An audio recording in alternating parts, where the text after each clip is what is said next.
Isang mapagpalang umaga sa ating lahat, mga kapatid ko kay Kristo, mula sa The Solid Rock Morning Devotion.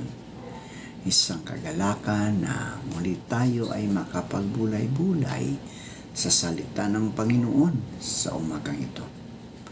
Mga ilang minutong pagbubulay-bulay ng mga salita ng Panginoon upang papurihan at sambahin ang ating Panginoong Hesukristo.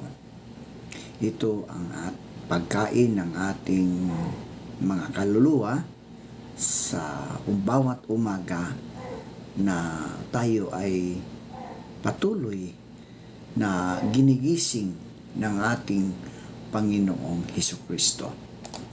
Ang ating pong pagninilayan ngayong umaga ay matatagpuan sa Pahayag, Kabanata 1, talatang 9 hanggang 10. Ito po ang sinasabi.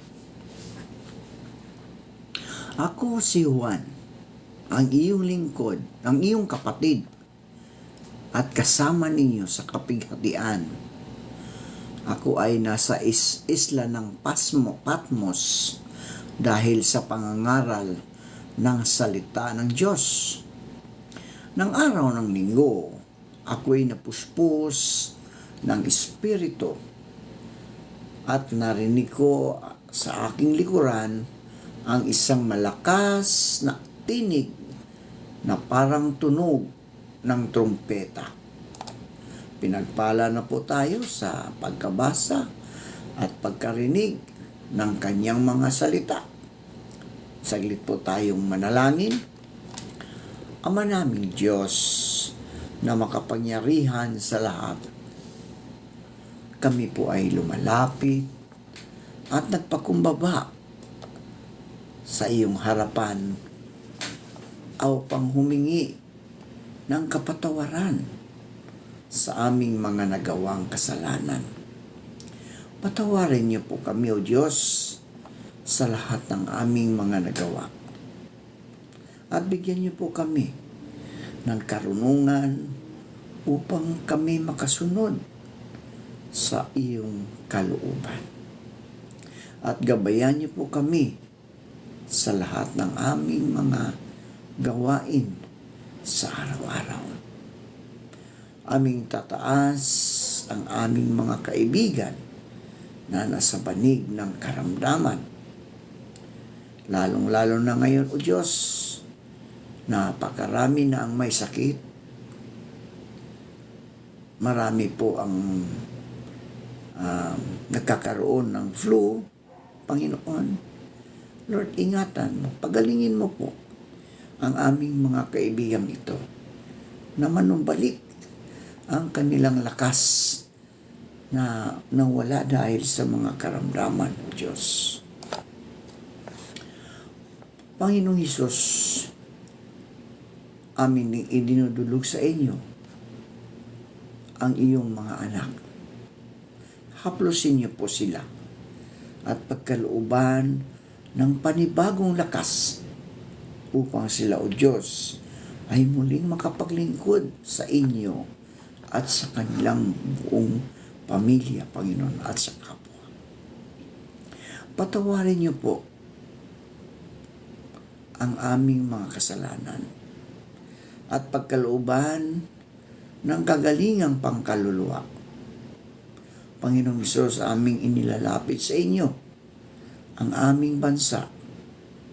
Nabigyan mo kami ng tapang na ipaglaban ang tama at mamuhay ng ayon sa iyong kalooban. Sa iyo po namin ipinagkakatiwala ang aming bansa, ang Pilipinas, O Diyos. Ipagkaloob mo sa amin ang kapayapaan, kaunlaran at gabay sa bawat hakbang. Mangyaring alisin ang diwa ng pagkamakasarili, kayabangan at katiwalian mula sa aming mga pinuno At hayaan mo kaming magkaroon ng makadiyos na budi at integridad upang kami akayin sa ating lupain, sa ating bansa, na magkaroon ng masaganang kaunlaran. Aming inilalapit, O Diyos, ang aming mga kaibigan na magsisipasok sa kanilang trabaho. Ingatan mo po sila, O Diyos, sa kanilang pagbabiyahe, paglalakbay. Ilayo mo sila sa anumang mga kapahamakan, aksidente sa daan. Ikaw, Diyos, ang patuloy na magproteksyon sa kanila hanggang sila'y makarating sa kanilang mga trabaho. Aming nilalapit sa iyo, O Diyos, ang mga kaibigan namin na nagtatrabaho sa ibang bansa. Ang mga OFW, O Diyos, na patuloy mo silang ingatan sa ibang bansa. Ilayo mo po sila sa mga pagsubok sa buhay, sa mga tukso, O Diyos, upang makamit nila ang kanilang minimiti na kaunlaran sa kanilang tahanan, Panginoon. Naghirap sila, O Diyos, na magtrabaho sa malayo upang magampanan at mabigyan ng magandang kinabukasan ang kanilang mga anak at ang kanilang pamilya, Panginoon. Gayon din po, Diyos, patuloy naming inilalapit sa inyo ang mga nagtatrabaho sa karagatan, ang mga seaman, nagtrabaho sa barko, O Diyos. Malayo sila. Wala po silang makitang mga lupa, Panginoon, dahil nasa laot sila. Ingatan mo po ang mga simang ito na sila magkaroon ng kapayapaan sa kanilang mga pusos sa loob ng isang malaking barko, O Diyos. Tulungan mo sila, Panginoon. At ikaw ang siyang patuloy na mag-ingat sa kanila. Amin din nilalapit sa inyo ang aming mga mangingisda. Ang patuloy na paghahanap buhay sa karagatan sa pamagitan ng pangingisda ng mga isda, Panginoon, upang meron silang maibigay o magkaroon sila ng kita, Panginoon, para sa kanilang pamilya. Lord, ingatan mo po ang mga mangingisda ito, na ikaw ang siyang patuloy na magbibigay ng kalakasan sa bawat isa sa kanila. Gayon din po ang aming mga kaibigan, mga magsasaka. Patuloy mo po silang ingatan, lalong-lalo na ang kanilang mga sakahan. Ikaw, Diyos, ang mag-protect sa kanila, lalong-lalo na, Diyos, na mayroong bagyo na narito sa loob ng aming bansa. Patuloy ang pag-ulan, Panginoon. Ingatan mo po na hindi mabahaan, malandslide ang kanilang mga pananim. Gayon din po, Diyos, naway ikaw ang siyang patuloy na mag-ingat sa kanilang kalakasan, Panginoon. Patuloy mo pong yan ng kaayusan, kalakasan ang kanilang katawang lupa, O Diyos, upang patuloy silang makapaglingkod sa aming Diyos na buhay at lalong-lalo na sa aming kapwa. Patuloy namin inilalapit sa iyo, Diyos, ang mga kaibigan namin nagmamigrate na. Naninirahan ba sa ibang bansa? Ingatan mo po sila sa ibang bansa, O Diyos.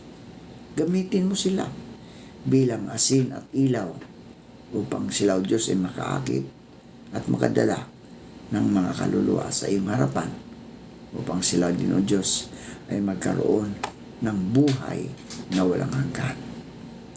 Lord, maraming salamat po sa mga katugunan sa aming mga panalangin sa pangalan ni Jesucristo na aming Diyos na tagapagligtas. Amen. Isinulat ni Apostol Juan ang aklat ng pahayag habang siya ay nasa isla ng Patmos bilang pahayag na galing mismo sa Diyos tungkol sa mga bagay na malapit nang mangyari. narito ay nakita niya si Hesukristo sa kanyang kaluwalhatian, ang Alpha at Omega, ang simula at wakas. Sabi ni Apostol Juan, "Ako si Juan, ang inyong kapatid, at kasama ninyo sa kapighatian. Ako ay nasa isla ng Patmos dahil sa pangangaral ng salita ng Diyos. Nang araw ng linggo, ako'y napuspos ng Espiritu at narinig ko sa aking likuran ang isang malakas na tinig na parang tunog ng trumpeta. Ang pahayag ay hindi tungkol sa takot, kundi tungkol sa pag-asa." Madaling isipin na ang aklat ng pahayag ay puno ng misteryo at kapahamakan. Ngunit mga kapatid, mga kaibigan ko, sa totoo lang, ito ay aklat ng pag-asa. Ipinapakita nito na kahit sa gitna ng pag-uusig at paghihirap, ang Diyos ay patuloy na kumilos at nagwawagi. Ang Diyos ay may huling salita, mga kaibigan. Hindi kasamaan, hindi kamatayan, kundi kaligtasan. Ako ang kasama ninyo sa kapighatian. Si Juan ay ipinatapon sa Patmos, isang lugar ng pagdurusa at pag-iisa. Ngunit sa kanyang pag-iisa, doon nagpakita si Hesukristo. Sa ating mga sariling Patmos, mga kaibigan at mga kapatid ko sa pananampalataya, mga panahon ng pagsubok, kalungkutan o takot, madalas doon din natin mararanasan ang presensya ng Diyos, di ba? Sa ating pag-iisa, no? Sa mga pagsubok sa buhay, doon natin mararanasan ang presensya ng Panginoong Hesukristo. Hindi niya tayo iniiwan sa ating mga pagkakabilanggo. Sa halip, doon niya ipinapakita na hindi kailanman magwawagi ang kadiliman sa liwanag ng kanyang pag-ibig. Ako ang Alpha at Omega. Ibig sabihin nito, mga kaibigan, ako ang simula at ang wakas.